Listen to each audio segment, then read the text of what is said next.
Bom dia, a graça e a paz do Senhor Jesus Cristo.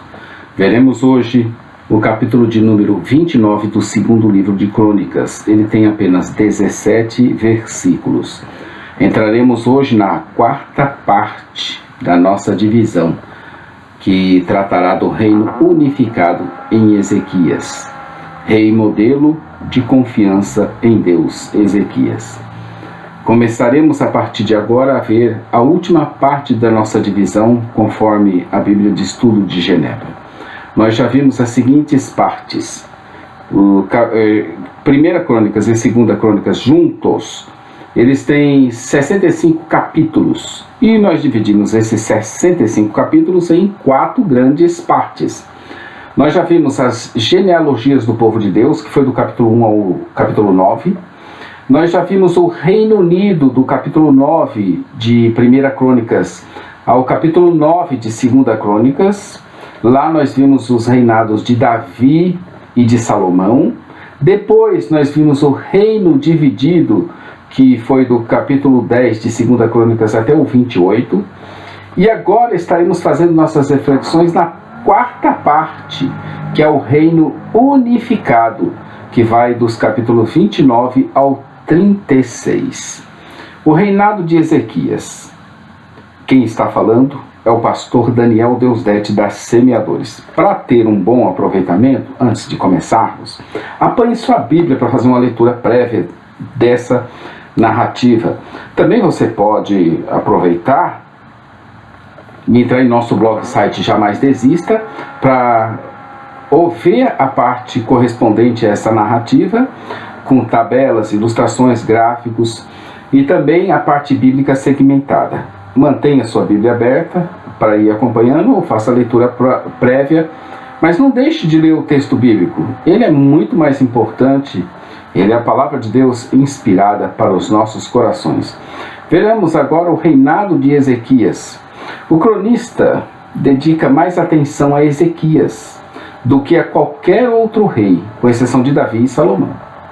Ele incorpora o material de 2 Reis 18, 1 a 20, versículo 21, capítulo 20, versículo 21, ao qual também a gente vai se valer. Porém, se desvia mais do que de costume do comentário de Reis, especialmente em seu relato extenso das reformas do templo realizadas por Ezequias e da celebração da Páscoa. Ele estava tão interessado em mostrar ao povo do pós-exílio esse reinado que apresenta Ezequias como uma volta à glória do reino de Salomão. Na verdade, Ezequias não somente reunificou o povo, mas também restaurou o templo e as suas cerimônias. O reinado de Ezequias, para ficar melhor para a gente entender e compreender, poderá ser dividido em 4 grandes partes, 4 principais partes. O início, no capítulo 29, os 2 primeiros versículos, depois o restabelecimento do culto, em seguida as incoerências do rei Ezequias e, finalmente, o final do seu reinado. Podemos perceber que a história de Crônicas, em seus 2 volumes, 1ª e 2ª Crônicas, por enquanto está sendo, em primeiro lugar, um preparativo para se chegar a Ezequias, que estaria reunificando o povo a partir do exílio de Israel. Em segundo lugar, a história desse povo, agora reunificado, até também o seu próprio exílio. E em terceiro lugar, as anotações e registros do cronista visavam essa população do pós-exílio, cuja finalidade principal seria a reconstrução dos muros do templo do Senhor. Depois de Ezequias, ainda teremos mais 7 reis em Judá, antes da queda de Jerusalém para a Babilônia com Nabucodonosor. Então, podemos entender que essa história de Crônicas, como eu já disse, tem 3 sustentações para ela. Primeiro, que é um preparativo, né, como já falamos, para se chegar a Ezequias, para se chegar aqui agora. Em segundo lugar, essa história desse povo agora reunificado, para contar essa história desse povo reunificado até o seu exílio. E, em terceiro lugar, as anotações e registros do cronista que visavam essa população do pós-exílio, cuja finalidade principal seria então a reconstrução dos muros e do templo do Senhor. Em Israel foram ao todo uns 20 reis, mas nenhum deles ganhou qualquer destaque em crônicas, a não ser de forma circunstancial por causa de alguma aliança ou envolvimento com Judá. O cronista não fala nem explora qualquer um dos 20 reis de Israel. Nós tivemos diversos reis em Israel e em Judá, e seus contemporâneos com seus feitos. Em Judá, por exemplo, nós começamos com Roboão, filho de Salomão. No início de seu reinado, as tribos do norte se separaram das do sul para formar um reino independente. Mais ou menos ali em 931 a.C., nós tivemos também a divisão do reino de Salomão. Sisaque ataca a Palestina. Em Israel, paralelamente, nós tínhamos o governo de Jeroboão, primeiro rei das tribos do norte, depois da divisão do reino de Salomão. E depois nós tivemos o rei Nadab, em seguida Baasa, que assassinou Nadab e usurpou o trono. Em Judá nós tivemos Abias e Asa nesse mesmo tempo. Contemporâneos a Josafá em Judá, Josafá voltou a ser próspero durante o seu reinado e houve paz entre Israel e Judá. No reino paralelo de Josafá, enquanto Josafá era rei em Judá, nós tínhamos os governos de Elá, de Zinri em Israel, de Tibni, que reinou com Onri, de Onri, que foi um dos reis mais importantes de Israel. Ele fortaleceu o reino por meio de alianças e conquistas e fez de Samaria a capital de Israel. Nós tivemos Acabe, que tentou unificar os elementos israelitas e os cananeus, o que pôs em risco a aliança com Deus. Nós tivemos Acasias, nós tivemos Jorão. Aí em Judá nós tivemos os governos de Jeorão, Acasias, Atalia e Joás, que foram contemporâneos em Israel com Jeú e Jeoacás. Jeorão em Judá, Acasias, que foi assassinado por Jeú de Israel, Atalia, que usurpou o poder quando seu filho Acasias foi assassinado, Joás, filho de Atalia, que subiu ao poder quando Atalia foi deposta por um complô palaciano. Na verdade, Joás foi poupado por pura graça e misericórdia de Deus, porque Atalia teria exterminado seu próprio neto. Mulher maligna essa que governou por um tempo Israel, por Judá. E os paralelos lá, nós tivemos Jeú em Israel, que foi originalmente um oficial do exército. Ele assassinou Jorão e erradicou o culto a Baal em Israel. E Jeoacás. Depois nós tivemos em Judá Amazias, e depois de Amazias, Uzias ou Azarias. Ele reinou o Azarias durante o tempo de paz com Israel. Ele fortaleceu e estendeu o seu reino. Paralelamente em Israel nós tivemos Jeoás, Jeroboão II, em seu governo Israel gozou de prosperidade, Zacarias, que reinou por 6 meses, Salum, que reinou por 1 mês, Menahem. Aí nós tivemos em Judá, nós tivemos Jotão, Acás, Ezequias. Jotão, Acás pediu ajuda aos assírios para fazer frente à Síria e Israel. Esse movimento tornou Judá dependente da Síria. Ezequias, que nós estamos vendo agora, que é o rei da reunificação de Israel e de Judá. E paralelamente a Jotão, Acás, Ezequias, nós tivemos em Israel Pecaías, Peca, Oséias, último rei de Israel. Oséias, último rei de Israel. Samaria caiu diante da Síria e houve uma deportação em massa. Então esses 20 governantes em Israel, não se tem nenhuma menção digna deles aqui. Depois de Ezequias nós vamos ver Manassés, Amon, Josias, Jeoacás, Joaquim, Zedequias.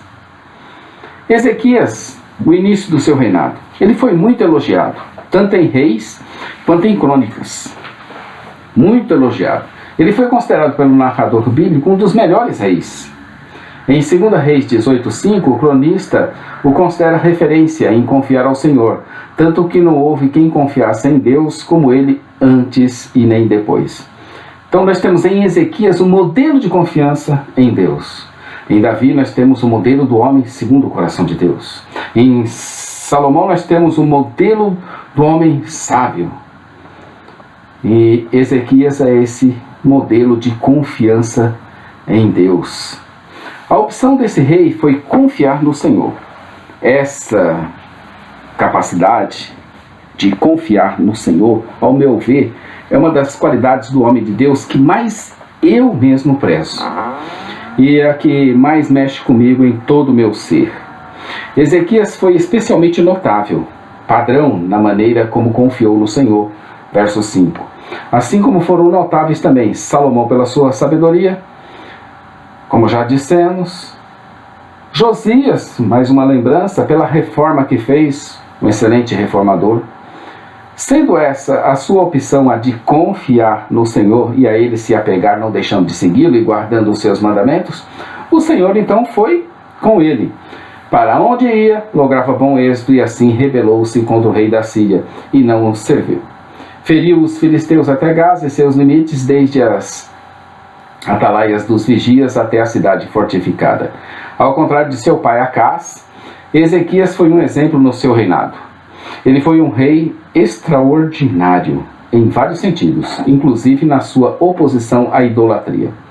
O ano em que começou a reinar foi o terceiro do rei Oséias, filho de Elá, rei de Israel. Começou com apenas 25 anos e reinou por 29 anos. Sua mãe se chamava Abi, filha de Zacarias. Fez o que era reto diante do Senhor, conforme fez Davi, o seu pai.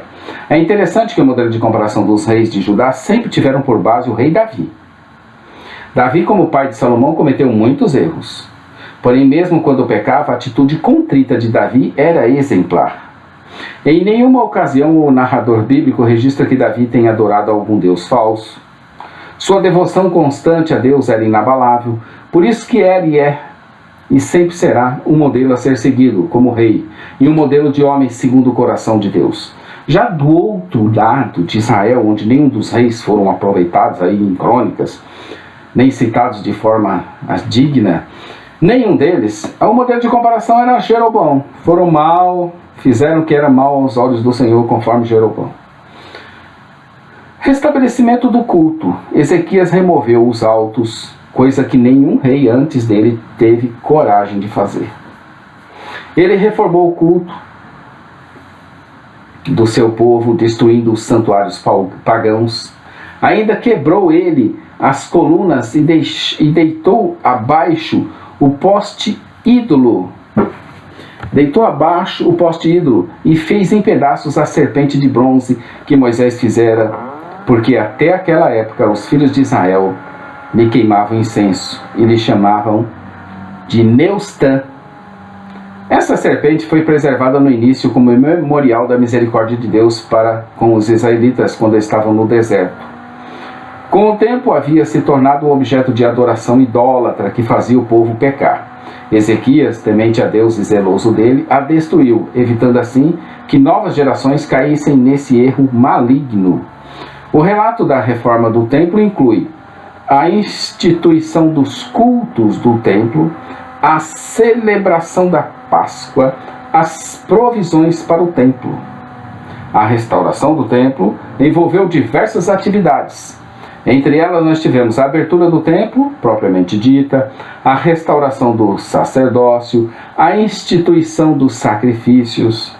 O cronista apresenta essa parte do material, versos 3 ao 11, motivado pelo seu interesse pelos levitas. Ezequias, assim, motivado por sua fé e não por coisa que lhe tenha ensinado seu pai, afirma que estava resolvido a fazer aliança com o Senhor, verso 10. E diz aos levitas: não sejais negligentes, pois o Senhor vos tem escolhido. Para que ele tem vos escolhido? Para estardes diante dele, para o servirdes e para serdes seus ministros e queimadores de incenso.